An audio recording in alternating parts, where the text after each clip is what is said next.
నమస్తే. గత కొన్ని నెలలుగా అమెరికా, భారత్ మధ్య నెలకొన్నటువంటి దౌత్యపరమైనటువంటి ఉద్రిక్తతల గురించి మనకు బాగా తెలుసు. అమెరికా భారత్ని లొంగదీసుకోవడానికి శతవిధాల ప్రయత్నం చేస్తోంది. అయితే భారత్ ఎప్పటికప్పుడు ధీటుగా సమాధానం చెబుతూ వస్తోంది. రీసెంట్గా అమెరికాకి భారత్ అతిపెద్ద షాక్ ఇచ్చిందని చెప్పాలి. ఇందుకీ ఏం జరిగింది అంటే కనుక ఒక 21,000 కోట్ల రూపాయల డీల్ని క్యాన్సిల్ చేసుకుంది భారత్. ఏంటా డీల్ అంటే ఇప్పుడు 2021 సంవత్సరంలో చేసుకున్నటువంటి డీల్ అది పొసైడాన్ P81 అంటారు. అలాగే పొసైడాన్ P8I అని కూడా అంటారు. ఇండియన్ వెర్షన్ అని అనుకోవచ్చు. ఏంటిది పొసైడాన్ అంటే సర్వేలెన్స్ ఎయిర్ క్రాఫ్ట్. అంటే సముద్రపు ఉపరితలంపై కానీ లేకపోతే సముద్రపు అడుగు భాగంలో కానీ నిఘా పెట్టడం కోసం చాలా వరకు న్యూక్లియర్ సబ్మరైన్స్ తిరుగుతూ ఉంటాయి. ముఖ్యంగా చైనాకు సంబంధించినటువంటి నిఘా నౌకలు సబ్మరైన్స్ సముద్రపు అడుగు భాగంలో ట్రావెల్ చేస్తూ ఉంటాయి.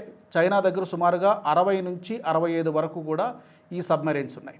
అవి ఎప్పుడు కూడా భారత్లో ఏం జరుగుతోంది అనేటువంటి పర్యవేక్షించడానికి నిఘా వేయడం కోసం ఈ సబ్మరైన్స్ అన్నీ కూడా తిరుగుతుంటాయి.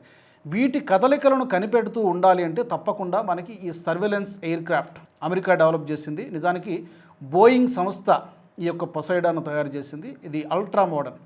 ఇది మనకి 2009లో ఫస్ట్ టైం అమెరికా సప్లై చేసింది మొట్టమొదటిసారిగా. అప్పుడు మనకి 8 ఎయిర్ క్రాఫ్ట్స్ని దిగుమతి చేసుకుంది భారత్. తర్వాత మరి సరిపోక 2016లో మరొక 4 ఎయిర్ క్రాఫ్ట్స్ని దిగుమతి చేసుకుంది. మొత్తం 12 ఎయిర్ క్రాఫ్ట్స్ ఈరోజు భారత్ వద్ద ఉన్నాయి. ఎందుకంటే మొత్తం ఇండియన్ ఓషన్ మొత్తం రీజియన్ కవర్ చేయాలంటే ఈ 12 కూడా సరిపోవు. అదనంగా మరొక 6 ఎయిర్ క్రాఫ్ట్స్ పొసైడాన్ ఎయిర్ క్రాఫ్ట్స్ కావాలి. వాటి కోసం 2021 సంవత్సరంలో అమెరికాకి ఆర్డర్ పెట్టింది. ఒక ఒప్పందం పైన సంతకం చేసింది. కానీ ఈ రోజు వరకు వాటిని భారత్కి దిగుమతి చేయలేదు. కారణం ఏంటంటే భారత్కి అమెరికాకి నెలకొన్నటువంటి ఈ ఉద్రిక్త పరిస్థితులు కావాలనే తాత్సారం చేస్తుంది, కావాలనే డిలే చేస్తుంది అన్నట్టు విషయం చాలా స్పష్టంగా మనకి అర్థమవుతోంది. దానికి తోడు ఈ 21,000 కోట్ల రూపాయలు మాకు సరిపోదు. డీల్ 2021లో జరిగింది కాబట్టి ఇప్పుడు ధరలు పెరిగిపోయాయి కాబట్టి మీరు 32,000 కోట్ల రూపాయలు ఇస్తేనే ఈ యొక్క ఎయిర్ క్రాఫ్ట్స్ని భారత్కి మేము పంపిస్తాం, లేకపోతే లేదు అని చెప్పి చెప్తున్నారు. సరే, భారత్ ఒకటే చెప్పింది. సరే, మీ డీల్ కుదుర్చుకున్నారు, కాంట్రాక్ట్ కుదిరింది, అనుకున్న టైంకి డెలివరీ చేయలేదు. దానికి సరే అది కూడా మేము కొంతవరకు భరించాం. ఇప్పుడు మీరు ధర పెంచుతున్నారు కాబట్టి మీ యొక్క ఈ కాంట్రాక్ట్ని మేము రద్దు చేసుకుంటున్నాం, ఈ డీల్ని క్యాన్సిల్ చేస్తున్నాం, అవసరం లేదు, మేము అవసరమైతే మేము సొంతంగా మా దేశంలో తయారు చేసుకుంటాం, లేకపోతే ఫ్రాన్స్ దగ్గర నుంచో దానికి ఈక్వల్గా ఎయిర్ క్రాఫ్ట్స్ వేరే ఉంటాయి కాబట్టి ఫ్రాన్స్ దగ్గర నుంచో లేకపోతే రష్యా దగ్గర నుంచో మేము కొనుక్కుంటాం, కానీ అమెరికా దగ్గర మేము కొనాల్సినటువంటి అవసరం లేదు అని చెప్పి భారత్ డిఫెన్స్ మినిస్ట్రీ స్పష్టంగా అబేయన్స్లో పెట్టింది. ప్రస్తుతానికి తాత్కాలికంగా అబేయన్స్లో పెట్టింది. అంటే ఆల్మోస్ట్ మాకు మీ డీల్ అక్కర్లేదని చెప్పి ముఖం మీద కొట్టినట్టుగా చెప్పినట్టయింది. బహుశా అమెరికా నుంచి బహుశా చర్చలకు రావచ్చు. బట్ వచ్చినా కూడా భారత్ అంగీకరిస్తుందా లేదనేది కూడా చూడాలి. ఎందుకంటే ఒకసారి వద్దు అనుకున్న తర్వాత ఇంకా వద్దే. నష్టపోయేది ఎవరు? అమెరికా నష్టపోతుంది, బోయింగ్ సంస్థ నష్టపోతుంది. కాబట్టి ఇది జరిగినటువంటి ఉదంతం. ఏంటి దీని సిగ్నిఫికెన్స్, దీని ప్రత్యేకత ఏంటంటే నిజానికి చాలా క్యాలబర్ కలిగినటువంటిది. సుమారు 41,000 అడుగుల పైన ఇది ఫ్లై చేయగలదు. దీన్ని ఎవరు కూడా డిటెక్ట్ చేయలేరు. ఈ సర్వేలెన్స్ ఎయిర్ క్రాఫ్ట్ని డిటెక్ట్ చేయడం చాలా కష్టము. ఫ్యూయల్ అయిపోయిన తర్వాత కూడా కొన్ని గంటల పాటు ఇది ఫ్లై చేయగలదు. అది దీని యొక్క ప్రత్యేకత. సముద్రపు అడుగు భాగంలో సముద్రపు ఉపరితలం పైన ఏ ఓడలు ప్రయాణిస్తున్నాయి, దాంట్లో ఎలాంటి సరుకులు వెళ్తున్నాయి. ఎందుకంటే నేవల్ షిప్పులు ఉంటాయి, మెర్చెంట్ షిప్పులు ఉంటాయి, స్పై షిప్పులు ఉంటాయి, రకరకాల షిప్పులు ప్రతిరోజు వేల సంఖ్యలో ఈ ఇండియన్ ఓషన్ ప్రాంతంలో ప్రయాణం చేస్తుంటే వాటన్నిటిపైన కూడా నిఘా పెట్టాలంటే తప్పనిసరిగా మనకి ఈ సబ్మరైన్ వార్ఫేర్ అంటారు. ఈ సబ్మరైన్ వార్ఫేర్లో ఈ యొక్క పొసైడాన్ చాలా కీలక పాత్ర పోషిస్తుంది. కాబట్టి ఎలాగైనా భారత్కి అవసరం ఉంది కాబట్టి ఆ అవసరాన్ని మనం క్యాష్ చేసుకోవాలి, ఈ విధంగా భారత్ని లొంగ తీసుకోవాలని చెప్పి డొనాల్డ్ ట్రంప్ ప్రయత్నం చేశాడు. కానీ ఆ ప్రయత్నం బెడిసికొట్టింది. నిజానికి అమెరికాకి భారత్కి మధ్య ఎక్కడి నుంచి ఎందుకు పసగడం లేదంటే ఫస్ట్ మనం 2-3 డాట్స్ మనం కనెక్ట్ చేసుకోవచ్చు. ఒకటి, ఆపరేషన్ సింధూర్ జరిగినప్పుడు ఆపరేషన్ సింధూర్లో పాకిస్తాన్ పైన భారత్ విజయం సాధించింది. అక్కడ అమెరికాకి సంబంధించినటువంటి కైరానా హిల్స్ అనేటువంటి ఒక స్థావరంపై కూడా భారత్ దాడులు చేసింది. దెబ్బతో పాకిస్తాన్కి మీద ఒత్తిడి తీసుకొచ్చి ఆ యుద్ధాన్ని ఆపించేసింది. అక్కడ F-16 విమానాలు కూడా కోల్పోయి, F-16 America made air crafts. So అక్కడ చైనా అహం దెబ్బతింది. తర్వాత ఆపరేషన్ సింధూర్ తర్వాత నేనే యుద్ధాన్ని ఆపించేశాను, పాకిస్తాన్ భారత్ మధ్య యుద్ధాన్ని నేనే ఆపించానని చెప్పి డొనాల్డ్ ట్రంప్ పదే క్లెయిమ్ చేసుకున్నాడు. భారత్ నిరాకరించింది ఓపెన్గా. ప్రధానమంత్రి మొదలుపెట్టుకొని మిగతా మంత్రులందరూ కూడా అమెరికా ప్రమేయం లేదు, మేము కావాలనుకుని పాకిస్తాన్ అడిగింది కాబట్టి మేము ఆపేసాం యుద్ధాన్ని, ఇందులో థర్డ్ కంట్రీ యొక్క ప్రమేయం లేదని చెప్పి నిర్మహమాటంగా చెప్పేసరికి అమెరికా ఈగో హర్ట్ అయింది. డొనాల్డ్ ట్రంప్ ఈగో ఇంకా బాగా హర్ట్ అయింది, పర్సనల్గా తీసుకున్నాడు.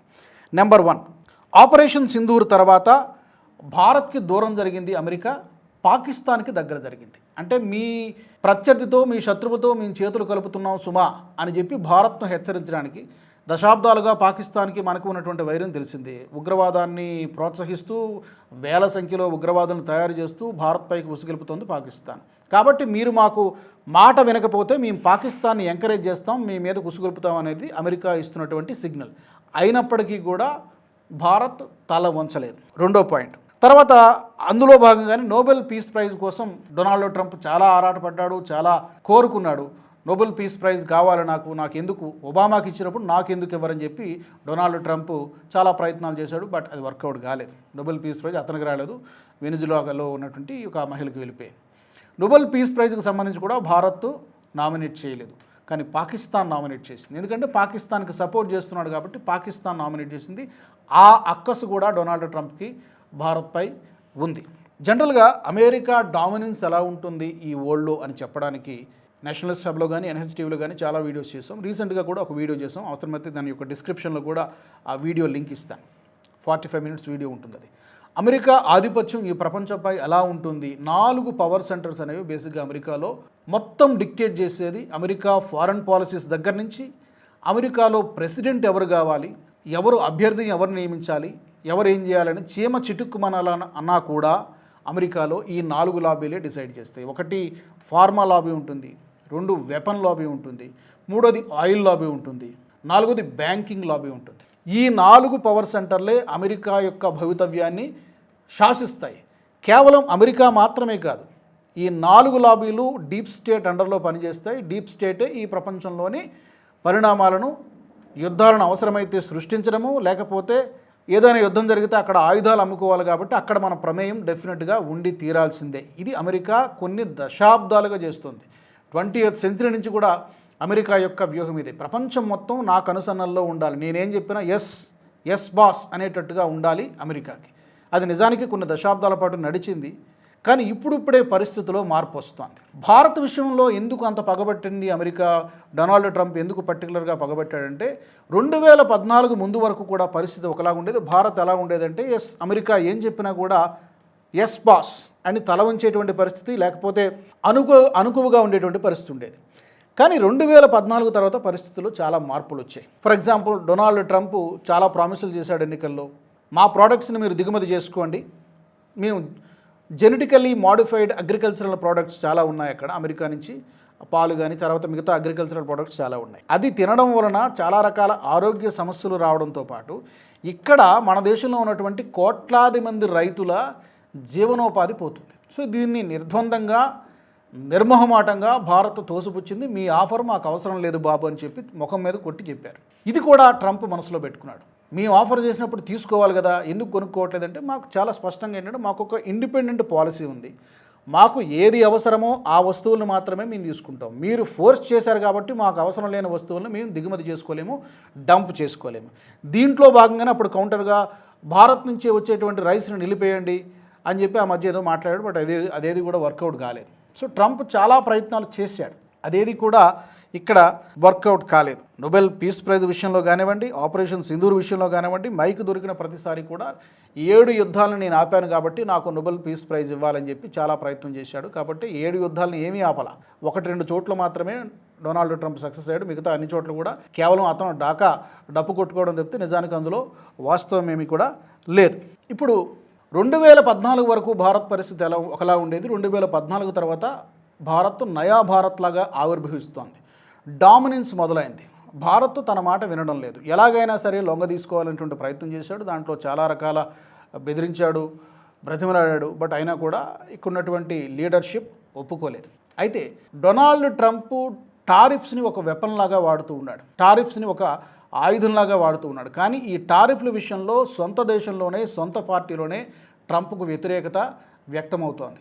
అమెరికా పాలసీ మేకర్స్ కానీ, లా మేకర్స్ కానీ డెమోక్రటిక్ పార్టీ సభ్యులు మాత్రమే కాదు, సొంత పార్టీ సభ్యులు కూడా ట్రంప్ను తిట్టిపోస్తున్నారు. ఎందుకంటే నీ యొక్క స్వార్థ ప్రయోజనాల కోసం, నీ ఈగో కోసం భారత్తో ఉన్నటువంటి సత్సంబంధాలను దెబ్బతీస్తున్నావు. కొన్ని దశాబ్దాలుగా ఉన్నటువంటి రిలేషన్షిప్స్ని, సంబంధాలని దెబ్బతీస్తున్నావు. ఆ సెనేట్లో, అమెరికా సెనేట్లో పుతిన్, మోదీ కలిసి దిగినటువంటి ఒక సెల్ఫీని చూపిస్తూ ఒక సభ్యురాలు అడిగినటువంటి క్వశ్చన్ ఇది. మీరు ఒక 2 సంవత్సరాలు 3 సంవత్సరాలు పవర్లో ఉండొచ్చు, ఆ తర్వాత పవర్ నుంచి దిగిపోయిన తర్వాత అమెరికాకి దీర్ఘకాలికంగా నష్టాన్ని చేకూరుస్తుంది. మీరు భారత్కి దూరం అవుతున్నారు, మరొక పక్క రష్యా అంతగా భారత్కు దగ్గర అవుతోంది. ఇది మా అమెరికాకి మంచిది కాదు, ఏ విధంగా చూసినా మంచిది కాదు అని చెప్పి కోర్టులు కూడా డొనాల్డ్ ట్రంప్ ప్రభుత్వానికి మొట్టికాయలు వేస్తున్నాయి. రిపబ్లికన్లు, సొంత పార్టీ నేతలు, అటు డెమోక్రటిక్ సభ్యులు కూడా మొట్టికాయలు వేస్తున్నారు. లా మేకర్స్ కూడా తిట్టిపోస్తున్నారు. ఈ టారిఫ్ వెపన్ అనేది పని చేయదు, ఇది ఆల్రెడీ ఫెయిల్, ఇది బూమరింగ్ అవుతుంది. ఎందుకంటే అమెరికా పైన $37 ట్రిలియన్ అప్పు ఉంది, అంటే ఎకానమీకి ఈక్వల్గా ఉంది. సో ఈ అప్పుల్ని ఎలా దీన్ని బ్యాలెన్స్ చేయాలనేటువంటిది అర్థం కాక ఒక గూండాలాగా అమెరికాలో ఒక అతిపెద్ద, ప్రపంచంలో అతిపెద్ద డాన్ లాగా డొనాల్డ్ ట్రంప్ వ్యవహరిస్తున్నాడు. అమెరికా గతంలో కూడా చేసింది, ఏ ప్రభుత్వాలు వచ్చినా కూడా జరిగేది ఇదే. ఒక పెద్దన్నలాగా, బిగ్ బాస్ లాగా అమెరికా వ్యవహరించాలని చూస్తూ ఉంటుంది. అయితే ఈ మధ్య ఆ ఆధిపత్య ధోరణికి చెక్ పడుతోంది. చైనా అస్సలు మాట వినడం లేదు. చైనా దగ్గర లెవరేజెస్ ఉన్నాయి. చైనా దగ్గర రేర్ ఎర్త్ మినరల్స్ అనేటువంటి ఒక అతిపెద్ద వెపన్ ఉంది. మార్కెట్ 90% మార్కెట్ చైనాలో ఉంది. అది కనుక అమెరికా కాపేస్తే అయిపోతుంది వాళ్ళ పని, చాలా ఫ్యాక్టరీస్ మూతపడతాయి. అందుకే చైనాని ఏమీ అనలేక మన పైన టారిఫ్లు వేశాడు 50%. ఇప్పుడు భారత్ ఏమంటుందంటే 50% టారిఫ్ వేసావు కదా, ఇప్పుడు ఈ టారిఫ్ని 15%కో 20%కో తగ్గించాలి, లేకపోతే మేము మీ యొక్క ప్రోడక్ట్ని దిగుమతి చేసుకోం, ఈ డీల్ కూడా క్యాన్సిల్ చేస్తాం, ఇది పొసైడాన్ డీల్ కూడా క్యాన్సిల్ చేస్తామని చెప్పి భారత్ చాలా స్పష్టంగా చెప్పింది. ఇప్పుడు ఆలోచనలో పడింది అమెరికా ప్రభుత్వం. బహుశా ట్రేడ్ డీల్స్ కోసం బహుశా ఒక ప్రతినిధుల బృందం త్వరలో భారత్కు వచ్చినా కూడా ఆశ్చర్యపోవాల్సినటువంటి అవసరం లేదు. అండ్ అమెరికా అకృత్యాలు, అమెరికా డామినెన్స్ గతంలో ఎలా ఉంది అనేది సుమారుగా 2వ ప్రపంచ యుద్ధం తర్వాత దాదాపుగా ఒక 70 నుంచి 80 దేశాల్లో ప్రత్యక్షంగా, పరోక్షంగా, కొన్ని చోట్ల కోవర్ట్ ఆపరేషన్స్, కొన్ని చోట్ల నేరుగా ఇంటర్వ్యూన్ అయినటువంటి సందర్భాలు 2వ ప్రపంచ యుద్ధం తర్వాత జరిగింది. మచ్చుకు కొన్ని ఉదాహరణ మనం చెప్పుకోవచ్చు. ఇరాక్లో సద్దాం హుస్సేన్ మాట వినలేదు, ఉరిదీసేశారు. లిబియాలో గడాఫీ మాట వినలేదు, అతను కూడా అంతం చేశారు. అండ్ వెనిజులాలో ఇప్పుడు వెనిజులా పైన దండెత్తుతున్నారు. నైజీరియా గురించి మాట్లాడుతున్నారు. నైజీరియాలో క్రిస్టియన్లపైన దాడులు జరుగుతున్నాయి కాబట్టి మేము అక్కడ దాడులు చేస్తామని చెప్పి నైజీరియాను బెదిరిస్తున్నారు. బొలీవియాలో, గతంలో బంగ్లాదేశ్లో షేక్ హసీనాని పదవి నుంచి దించేశారు. పనామాలో, లిబియాలో, ఇట్లా ఒకటేంటి అన్ని ఖండాల్లో కూడా అమెరికా ఆధిపత్యం, అమెరికా గుత్తాధిపత్యం నడిచింది. ఈ మధ్యకాలంలో ఈ ధోరణిలో మార్పు వస్తోంది. అటు బ్రెజిల్ కానీ, ఇటు చైనా కానీ 2014 నుంచి భారత్ కూడా మా మాట వినడం లేదు. ఇప్పుడు ఏం చేయాలనేటువంటి ఫ్రస్ట్రేషన్లో అమెరికా డీప్ స్టేట్ ఉంది. డొనాల్డ్ ట్రంప్ కూడా అదే ఫ్రస్ట్రేషన్లో ఉన్నాడు. అందుకే అన్ని అస్త్రాలని కూడా భారత్పై ప్రయోగిస్తున్నాడు. కానీ భారత్, మోదీ సర్కార్ తల వంచడం లేదు, మాట వినడం లేదు. ఇది ఒకటే చెప్తున్నారు, వీ హ్యావ్ ఇండిపెండెంట్ పాలసీ, మాకు నచ్చిందే మేము చేస్తాం, మీరు చెప్పింది మేము చేయమని చెప్పి, ఇది నయా భారత్ అని చెప్పి కొండ బద్దలు కొట్టినట్టు కూడా చెబుతూ ఉన్నారు. ఇది అమెరికా ఆగ్రహానికి మరింత ఆజ్యం పోసినట్టు అవుతుంది. బట్ ఏదైనా కూడా ఈ రెజీమ్ చేంజ్ అయినటువంటి ప్రయత్నం ఇప్పుడు నేను చెప్పినటువంటి దేశాల్లో మాత్రమే కాదు, భారత్లో కూడా రెజీమ్ చేంజ్ అయినటువంటి అస్త్రాన్ని ప్రయోగించారు. 2024 ఎన్నికలకు ముందు కూడా ఈ ప్రయత్నం జరిగింది, ఇప్పుడు కూడా జరుగుతోంది. కాకపోతే ఉన్నటువంటి లీడర్షిప్ స్ట్రాంగ్ లీడర్షిప్ కాబట్టి చిన్న చిన్న దేశాల్లో వాళ్ళ ఆటలు సాగినట్టు భారత్లో ఇంతవరకు సక్సెస్ కాలేకపోయారు. కానీ అప్రమత్తంగా ఉండాల్సినటువంటి సమయం ఉంది. అమెరికాకు ఉన్నటువంటి ట్రాక్ రికార్డ్ ఇప్పుడు చెప్పాను కదా, 60-70 దేశాల్లో రెజీమ్ చేంజ్కు పాల్పడింది, ప్రత్యక్షంగా పరోక్షంగా.